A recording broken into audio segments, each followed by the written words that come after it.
Indian blogger নন্দিনীর আরও একটি ভিডিওতে সকলকে স্বাগত। বন্ধুরা, আশা করি সবাই ভালো আছেন, সুস্থ আছেন।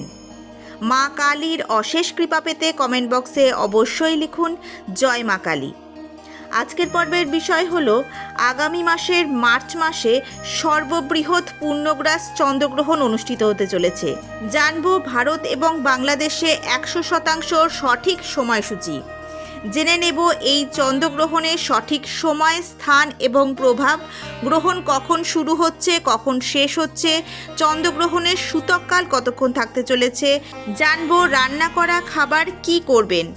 এছাড়াও জেনে নেব গর্ভবতী মহিলারা এই গ্রহণে কি বিশেষ সতর্কতা অবলম্বন করবেন।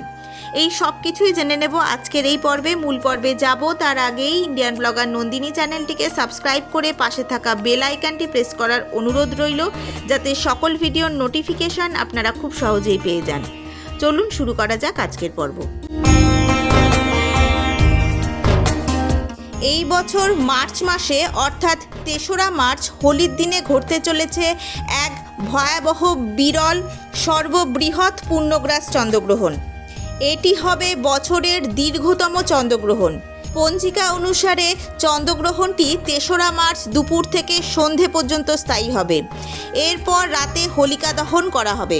যেহেতু এই সর্ববৃহৎ চন্দ্রগ্রহণটি ভারত এবং বাংলাদেশ থেকে দৃশ্যমান হবে, তাই এর সূতককালও ভারত এবং বাংলাদেশে প্রযোজ্য হবে।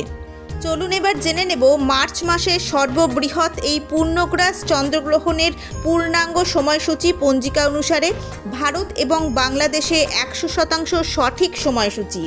এছাড়াও জানব সঠিক সময়, স্থান এবং প্রভাব, গ্রহণ কখন শুরু, কখন শেষ, সূতককাল কতক্ষণ থাকতে চলেছে, গ্রহণের সময় রান্না করা খাবার কি করবেন। এছাড়াও জানব এই ভয়াবহ গ্রহণে গর্ভবতী মহিলাদের কি বিশেষ সতর্কতা অবলম্বন করতে হবে এবং গ্রহণ সমাপ্ত হওয়ার পর আপনারা কি করবেন। প্রথমে জানব সূতককালে আপনাদের কি করা উচিত।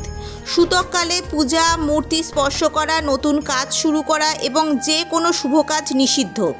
উপরন্তু সূতককালের সময়কালে রান্না করা খাবার খাওয়া, ভ্রমণ করা এবং ঘর থেকে বের হওয়া নিষিদ্ধ। এই সময় গর্ভবতী মহিলা, বৃদ্ধ, শিশু এবং অসুস্থদের ঘর থেকে বের হওয়া উচিত নয়। এই গ্রহণ ভারত এবং বাংলাদেশে দৃশ্যমান হবে। এছাড়াও পাকিস্তান, আফগানিস্তান, ইরাক, ইরান সহ প্রায় সমগ্র এশিয়ায় দৃশ্যমান হবে। এছাড়াও এই চন্দ্রগ্রহণ নিউজিল্যান্ড, অস্ট্রেলিয়া, আন্টার্কটিকা, উত্তর ও দক্ষিণ আমেরিকা ও রাশিয়ার মতো দেশগুলিতেও দৃশ্যমান হবে। এই বছরের প্রথম পূর্ণগ্রাস চন্দ্রগ্রহণ পালিত হতে চলেছে ৩রা মার্চ ২০২৬, বাংলার 18ই ফাল্গুন ১৪৩২ মঙ্গলবার, অর্থাৎ দোল পূর্ণিমার দিন। এই গ্রহণ ভারত এবং বাংলাদেশ থেকে দেখতে পাওয়া যাবে, সুতরাং এর সূতককালও ধার্য হবে। ভারত বাংলাদেশ ছাড়াও অস্ট্রেলিয়া এবং উত্তর দক্ষিণ আমেরিকার বহু দেশে এই গ্রহণ দেখতে পাওয়া যাবে। এই গ্রহণের স্পর্শ অর্থাৎ আরম্ভ হবে দিবা ৩:২০ পূর্ণগ্রাস আরম্ভ হবে অপরাহ্ন 4:34 গ্রহণের মধ্যকাল হবে অপরাহ্ন 5:05 এবং পূর্ণগ্রাসের সমাপ্তি হবে সন্ধে 5:33। গ্রহণ মোক্ষ অর্থাৎ সমাপ্ত হবে রাত্রি 6:48। পূর্ণগ্রাসের স্থিতিকাল থাকবে 59 মিনিট, গ্রহণের স্থিতিকাল থাকবে 3 ঘন্টা 28 মিনিট এবং গ্রাসমান থাকবে 1.155। বাংলাদেশের সময় অনুযায়ী ৩রা মার্চ দুপুর 2:45 থেকে শুরু হবে চন্দ্রগ্রহণ। দিবালোকে শুরু হওয়ার কারণে প্রথমে এই চন্দ্রগ্রহণ দেখতে পাওয়া যাবে না। বাংলাদেশের দৃশ্যমান সময় হলো সন্ধে 5:59 চাঁদ ওঠার পর থেকে রাত 8:23 পর্যন্ত দেখতে পাওয়া যাবে চন্দ্রগ্রহণ। বাংলাদেশের সময় অনুযায়ী সন্ধে 6:02 পূর্ণগ্রাস শেষ হবে, তাই চাঁদ ওঠার পরপরই কয়েক মিনিটে রক্তাভ চাঁদ বা ব্লাড মুন দেখতে পাবেন সবাই। পূর্ণগ্রাস চন্দ্রগ্রহণ চলাকালীন গর্ভবতী মহিলাদের বিশেষ সতর্কতা। গ্রহণ চলাকালীন আপনারা একেবারেই বাড়ির বাইরে বেরোবেন না। গ্রহণের আলো যেন কোনোভাবেই আপনাদের স্পর্শ করতে না পারে।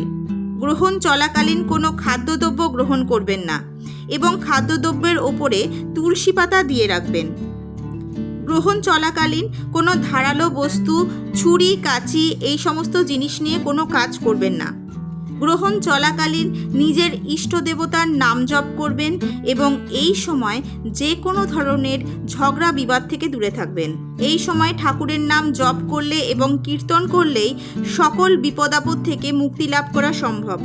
গ্রহণ একটি মহাজাগতিক ঘটনা, কিন্তু এর কুপ্রভাবও রয়েছে। এবার জানবো মার্চ মাসে সর্ববৃহৎ বিরল পূর্ণগ্রাস চন্দ্রগ্রহণের কুপ্রভাব থেকে মুক্তির উপায়। গ্রহণ চলাকালীন কোনো খাদ্যদ্রব্য গ্রহণ করবেন না এবং গ্রহণ শেষ হয়ে গেলে গোটা ঘর বাড়ি পরিষ্কার করে নিজের ইষ্ট দেবতাকে পূজা অর্চনা করবেন। পুজোর প্রসাদ অবশ্যই গরিব দুঃখীদের মধ্যে বিতরণ করবেন এবং গোটা বাড়িতে গঙ্গা জল ছিটাবেন। এতে সমস্ত অপবিত্রতা দূরীভূত হবে। আজকের ভিডিওটি আপাতত এই পর্যন্তই। যদি ভালো লেগে থাকে তাহলে অবশ্যই একটা লাইক করে দেবেন এবং হেল্পফুল বলে মনে হলে নিজেদের ফ্রেন্ডস ফ্যামিলির সাথে শেয়ার করার অনুরোধ রইল।